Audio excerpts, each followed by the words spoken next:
नमस्कार। सत्य हिंदी में आपका स्वागत है। मैं हूं प्रभाकर मणि तिवारी। आप जानते हैं पश्चिम बंगाल में पहले चरण में 23 अप्रैल को 16 जिलों की 152 सीटों पर मतदान हो चुका है और बम्पर मतदान हुआ है। पश्चिम बंगाल में अभूतपूर्व कहा जा सकता है कि अभूतपूर्व मतदान हुआ है। अब तक के इतिहास में इतना मतदान कभी नहीं हुआ था और उत्तर बंगाल के कूच बिहार जिले में तो 96% से ज्यादा मतदान हुआ है। बाकी दो एक जिलों को छोड़ दें तो ज्यादातर जगहों पे मतदान का आंकड़ा 90 से 95% पर तक पहुंचा है। अब इसको लेकर तमाम पक्ष अपने अपने तरीके से अपने अपने हित में व्याख्या कर रहे हैं, जीत के दावे कर रहे हैं। तो पहले चरण में रिकॉर्ड तोड़ मतदान के बाद अपनी अपनी जीत के दावे कर रहे सत्ता के दोनों दावेदारों यानी तृणमूल कांग्रेस और भाजपा ने अब दूसरे चरण में अपनी पूरी ताकत झोंक दी है। अब जानते हैं दूसरे चरण में अब 4 दिनों का समय बचा है। 29 अप्रैल को 142 सीटों पर मतदान होना है और इन इलाकों में तृणमूल कांग्रेस की स्थिति मजबूत मानी जाती है। पिछली बार भी उसे इन इलाकों में 100 से ज्यादा सीटें मिली थी। पहले चरण में जो मतदान हुआ वहां उसको 92 सीटें मिली थी, 92 सीटें और 59 सीटें मिली थी भाजपा को। अब प्रधानमंत्री नरेंद्र मोदी और गृह मंत्री अमित शाह ने भाजपा के चुनाव अभियान की कमान संभाल रखी है और यहीं जमे हुए हैं। प्रधानमंत्री भी अमित शाह भी रोजाना रैलियां और रोड शो कर रहे हैं। तो दूसरी ओर तृणमूल कांग्रेस की ओर से ममता बनर्जी और अभिषेक बनर्जी के तेवर और आक्रामक हो गए हैं। पहले चरण में तमाम दावे हो रहे हैं। भाजपा ने कम से कम 110 सीटों पर जीत का दावा किया है। यह तब है जबकि वो पिछली बार उन 152 में से महज 59 सीटों पर ही जीत हासिल कर सकी थी। उस बार तृणमूल कांग्रेस को 92 सीटें मिली थी। तृणमूल कांग्रेस ने इस बार वहां 100 पहले चरण की 125 से 135 सीटों पर जीत का दावा किया है।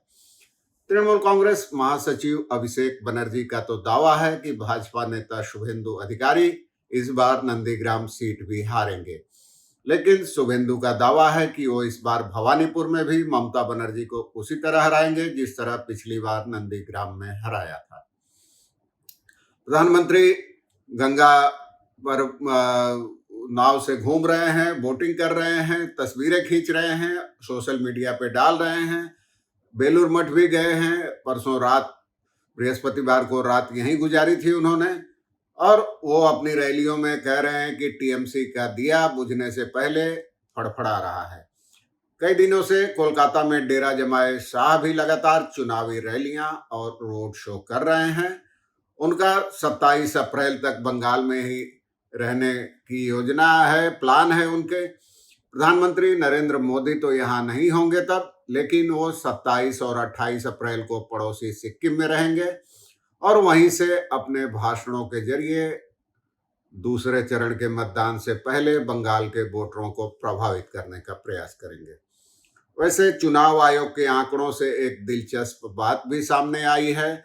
इसमें बताया गया है कि पहले चरण में जहां मतदान हुआ है वहां वर्ष 2021 के चुनाव में 3.78 करोड़ वोटरों में से 3.14 करोड़ लोगों ने वोट डाले थे। तब मतदान का आंकड़ा 82.3% रहा था। इसके मुकाबले वर्ष 2026 में उन इलाकों में 3.60 करोड़ वोटरों में से 3.24 करोड़ लोगों ने वोट डाला है। इससे साफ है कि एसआईआर के दौरान इन इलाकों में महज 18 लाख लोगों के नाम ही कटे हैं। अब एक और बात को ध्यान में रखें तो इस आंकड़े की अहमियत समझ में आती है।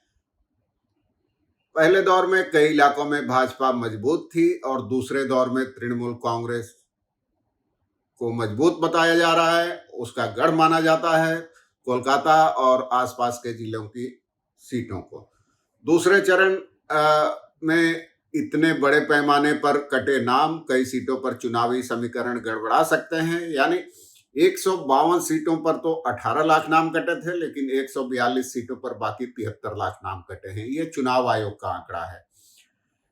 इस बार पहले चरण में पुरुषों के मुकाबले 2% ज्यादा महिलाओं ने मतदान किया है। पुरुषों के मामले में आंकड़ा जहां 91% है, वहीं महिलाओं का आंकड़ा 93% है। और इससे तृणमूल कांग्रेस यह हिसाब लगाने में जुटी है कि महिलाओं के भारी तादाद में मतदान केंद्रों तक पहुंचने की क्या वजह है। क्या लक्ष्मी भंडार के कारण उन्होंने जमकर वोट डाला है, या फिर आरजी कर कांड के खिलाफ जो आंदोलन चला था, देर रात आधी रात को महिलाएं सड़क पर उतरी थी, वो नाराजगी उन्हें मतदान केंद्रों तक खींच लाई थी। हालांकि तृणमूल कांग्रेस नेताओं का दावा है कि एसआईआर के कारण होने वाली परेशानियों की वजह से ही महिलाओं ने भाजपा के खिलाफ खुलकर वोट डाले हैं। पार्टी के नेताओं की दलील है कि आरजी कर की घटना के खिलाफ महिलाएं देर रात कोलकाता समेत विभिन्न शहरों की सड़कों पर भले उतरी थी, लेकिन उनका मकसद उस एक घटना का विरोध करना था, ममता बनर्जी सरकार का नहीं। ममता बनर्जी सरकार के खिलाफ उनमें वैसी कोई नाराजगी नहीं थी। पार्टी का दावा है कि अब तक ऐसी कोई ठोस वजह सामने नहीं आई है कि तृणमूल कांग्रेस को महिलाओं के समर्थन में कमी आने का कोई संकेत मिले। महिलाएं हमेशा ममता के साथ रही हैं और इस बार भी अपवाद नहीं होगा। इस बीच चुनाव आयोग ने साफ कर दिया है कि पहले दौर के मतदान के बाद कहीं भी पुनर्निर्वाचन नहीं कराया जाएगा। ये भी बंगाल में पहली बार ही हो रहा है। पिछली बार 8 चरणों में चुनाव कराए गए थे और लगभग हर चरण के बाद कुछ न कुछ मतदान केंद्रों पर दोबारा वोट पड़े थे। दूसरी ओर 29 अप्रैल को होने वाले दूसरे दौर के मतदान से पहले राज्य में ईडी एक बार फिर सक्रिय हो गई है। उसने शनिवार सुबह से ही उत्तर 24 परगना जिले के विभिन्न स्थानों पर तलाशी अभियान शुरू कर दिया है।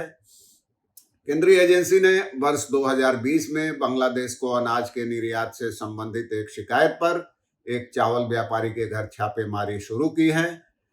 ईडी इस मामले में इससे पहले कम से कम 1.5 दर्जन स्थानों पर तलाशी ले चुकी है। केंद्रीय एजेंसी ने इससे पहले ममता बनर्जी सरकार के 2 मंत्रियों को भी एक पुराने मामले में समन भेजकर 25 अप्रैल को हाजिर होने को कहा था अपने दफ्तर में। दरअसल वह नगर निगम और नगर पालिकाओं में भर्ती के दौरान कथित घोटाले का मामला था, लेकिन अब इन मंत्रियों की याचिका पर हाईकोर्ट ने चुनाव तक उनको पेशी से राहत दे दी है। राजनीतिक विश्लेषकों का कहना है कि इस बार बम्पर वोटिंग का गणित सुलझाने में नाकाम रहने के बावजूद खासकर भाजपा के नेता दूसरे दौर के वोटरों को प्रभावित करने और अपने कार्यकर्ताओं का मनोबल बढ़ाने के लिए भारी जीत के दावे कर रहे हैं। उनको अच्छी तरह पता है कि दूसरे दौर की सीटों पर पार्टी की स्थिति पहले दौर के मुकाबले कुछ कमजोर है। बावजूद इसके तमाम नेता पहले दौर में 100 से ज्यादा सीटें जीतने का दावा कर रहे हैं। आज के लिए बस इतना ही। धन्यवाद, नमस्कार।